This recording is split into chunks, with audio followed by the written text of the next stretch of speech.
નમસ્કાર. રાજ્ય સરકારના 27 કરતાં વધારે વિભાગો અને 65 જેટલા બોર્ડ નિગમ કોર્પોરેશનમાં કોન્ટ્રાક્ટ અથવા તો આઉટસોર્સિંગ પર કામ કરતા લાખો કર્મચારી મિત્રો, સ્વાગત છે તમારું આજના કોન્ટ્રાક્ટ કર્મચારી કાયમીકરણ અને પગાર વધારાના સમાચાર સાથે આપણી આ યુટ્યુબ ચેનલમાં, જેનું નામ છે ગુજરાતી જીકેની જમાવટ.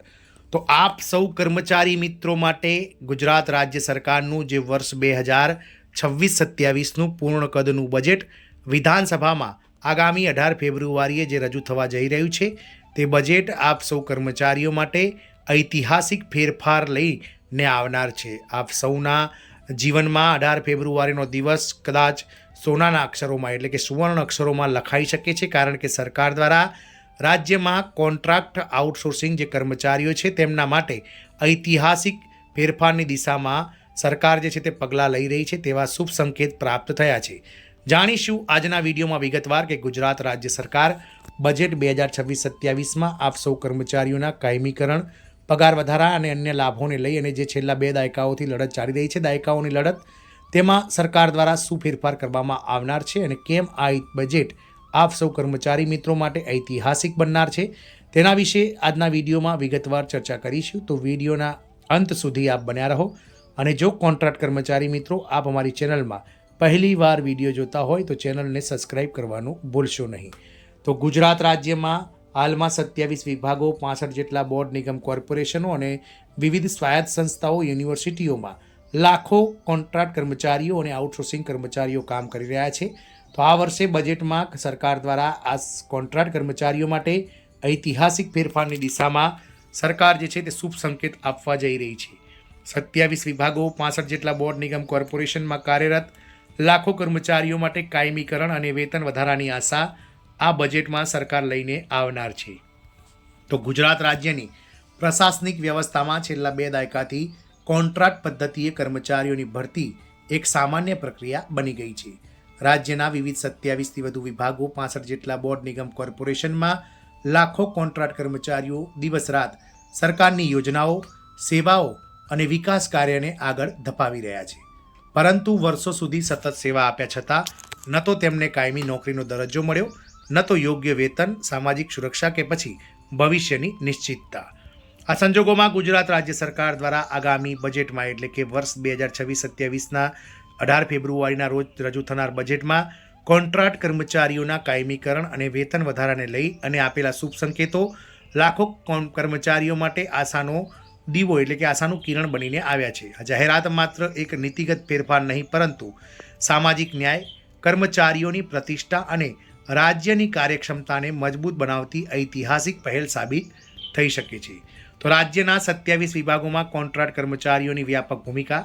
તો ગુજરાત રાજ્યમાં આરોગ્ય વિભાગ, શિક્ષણ વિભાગ, મહિલા અને બાળ વિકાસ વિભાગ, ગ્રામ વિકાસ વિભાગ, પંચાયત, મહાનગરપાલિકા, મહેસૂલ વિભાગ, માર્ગ અને મકાન વ્યવહાર વિભાગ, ઉર્જા વિભાગ, વન વિભાગ, પાણી પુરવઠા, સામાજિક ન્યાય, વાહન વ્યવહાર વિભાગ, શ્રમ વિભાગ, આદિજાતિ વિકાસ, શહેરી વિકાસ, આઈટી, ખેતી, પશુપાલન, સહકારી સંસ્થાઓ સહિત કુલ 27થી વધુ વિભાગોમાં હાલમાં લાખો કોન્ટ્રાક્ટ કર્મચારીઓ કાર્યરત છે.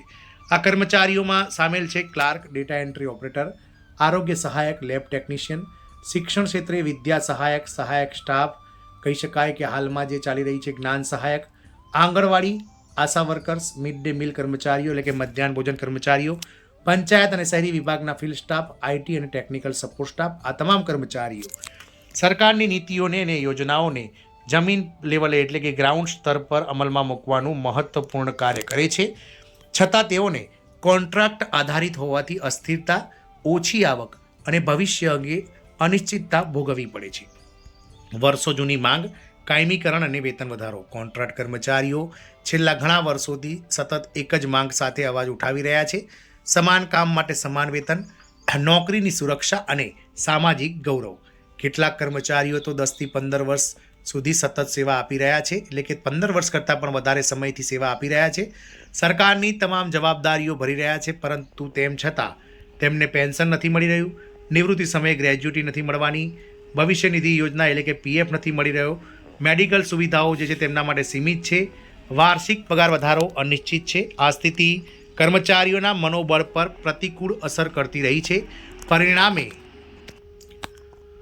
કર્મચારી સંગઠનો, યુનિયનો અને વિવિધ મંચો દ્વારા સરકાર સમક્ષ કાયમીકરણ અને વેતન વધારાની સતત માંગ કરવામાં આવી છે. સરકારના તાજેતરના નિવેદન અને બજેટ પૂર્વેના શુભ સંકેત. તો તાજેતરમાં રાજ્ય સરકારના ઉચ્ચ સ્તરના નેતાઓ અને અધિકારીઓ દ્વારા આપવામાં આવેલા નિવેદનોમાં સ્પષ્ટ સંકેત મળ્યો છે કે સરકાર હવે કોન્ટ્રાક્ટ કર્મચારીઓના પ્રશ્નને ગંભીરતાથી લઈ રહી છે.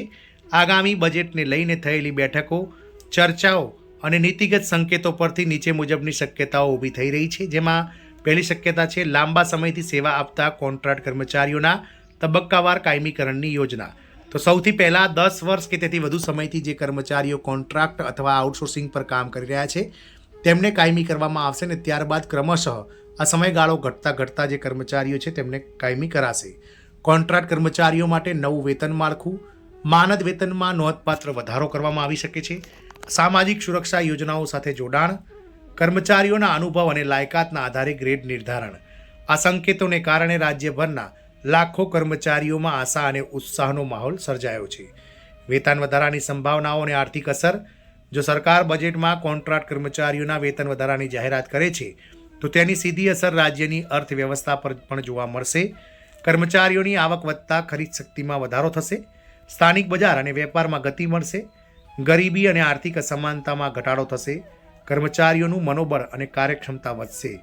વેતન વધારાથી માત્ર કર્મચારીઓ નહીં પરંતુ તેમના પરિવારજનોનું પણ જીવન સ્તર સુધરશે, જે સમાજ માટે લાંબા ગાળે લાભદાયી સાબિત થશે. કાયમીકરણથી પ્રશાસનિક સ્થિરતા અને ગુણવત્તામાં વધારો.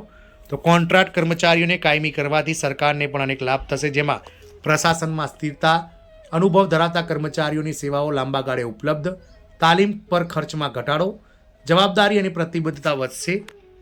કાયમી કર્મચારીઓ તરીકે માન્યતા મળવાથી કર્મચારીઓ પોતાનું કામ વધુ નિષ્ઠા અને જવાબદારીથી કરશે, જેનો લાભ સીધો જનતા સુધી પહોંચશે. કર્મચારી સંગઠનોની પ્રતિક્રિયા. તો સરકારના બજેટ પૂર્વેના શુભ સંકેતોને લઈને વિવિધ કોન્ટ્રાક્ટ કર્મચારી સંગઠનોએ સકારાત્મક પ્રતિભાવ વ્યક્ત કર્યો છે. તેમનું કહેવું છે કે જો આ જાહેરાતો 18 ફેબ્રુઆરી 2026ના રોજ બજેટમાં અમલમાં આવે છે તો તે વર્ષો જૂના સંઘર્ષની સફળતા ગણાશે. સાથે સાથે સંગઠનો દ્વારા સરકારને આગ્રહ કરવામાં આવ્યો છે કે માત્ર જાહેરાત નહીં પરંતુ સ્પષ્ટ અમલ યોજના રજૂ કરવામાં આવે, તમામ વિભાગોમાં સમાન નીતિ અમલમાં મૂકવામાં આવે અને કોઈપણ કર્મચારી સાથે ભેદભાવ ન કરવામાં આવે. પડકારો અને સરકાર સામેની જવાબદારી. તો જ્યાં એક તરફ આશા છે ત્યાં બીજી તરફ સરકાર સામે કેટલાક પડકારો પણ છે, જેમાં આર્થિક સૌ કર્મચારીને કાયમી કરવાથી સરકાર પર બહુ મોટો આર્થિક બોજ પડી શકે છે. વિવિધ વિભાગોમાં નીતિ સમન્વય, કાયમીકરણ માટે માપદંડ નક્કી કરવો અને કાયદાકીય અને પ્રશાસનિક પ્રક્રિયાઓ. પરંતુ જો રાજકીય ઈચ્છાશક્તિ મજબૂત હોય તો આ તમામ પડકારો પાર કરી શકાય છે. ગુજરાત સરકારે બજેટ પૂર્વે કોન્ટ્રાક્ટ કર્મચારીઓના કાયમીકરણ અને વેતન વધારાને લઈને આપેલા શુભ સંકેતો માત્ર એક નીતિગત સંકેત નહીં પરંતુ લાખો પરિવારના જીવનમાં બદલાવ લાવનારી આશા છે. જો આ જાહેરાતો બજેટમાં સરકાર થાય છે તો ગુજરાત રાજ્ય સરકાર કર્મચારી કલ્યાણ અને પ્રશાસનિક સુધારામાં એક નવો અધ્યાય લખશે. વર્ષો સુધી અવગણાયેલા કોન્ટ્રાક્ટ કર્મચારીઓ અને આઉટસોર્સિંગ કર્મચારીઓને તેમનું યોગ્ય સ્થાન, સન્માન અને સુરક્ષા મળશે અને એ જ સાચા અર્થમાં વિકાસનું પ્રતીક બનશે. આમ બજેટ પૂર્વે સરકાર દ્વારા જે છે તે લાખો કોન્ટ્રાક્ટ કર્મચારીઓને કાયમી કરવાને લઈ, તેમના વેતન માળખામાં બદલાવ કરવાને લઈ અને એક નીતિ ઘડવાની જે છે તે તૈયારીઓ શરૂ કરી દેવામાં આવી છે. 18 ફેબ્રુઆરી 2026ના રોજ આપ સૌ કોન્ટ્રાક્ટ કર્મચારીઓની નજર ચોક્કસથી ગુજરાત રાજ્ય સરકારનું જે બજેટ રજૂ થવાનું છે વર્ષ 2026-27નું, જે નાણામંત્રી કનુભાઈ દેસાઈ રજૂ કરવાના છે, તેમાં ક્યાંક ને ક્યાંક આપ સૌ કર્મચારીઓ માટે શું નીતિમાં બદલાવ થાય છે, શું આપ કર્મચારીઓને કાયમી કરવામાં આવે છે કે પછી આપણી જે ભરતી પ્રક્રિયા અને નીતિગત જે માળખું છે તેમાં વેતન માળખું છે તેમાં કોઈ બદલાવ કરવામાં આવે છે, તો 18 ફેબ્રુઆરીએ જ ખબર પડશે. પરંતુ હાલમાં જે રીતે આપ સૌ કર્મચારીઓમાં કુતૂહલતા ફેલાઈ રહી છે તે જોતાં એવું લાગી રહ્યું છે કે ટૂંક જ સમયમાં સરકાર આપની જે વર્ષો પુરાની દાયકાઓ જૂની જે રાહો છે તે સાંભળશે. જય હિન્દ, અસ્તુ.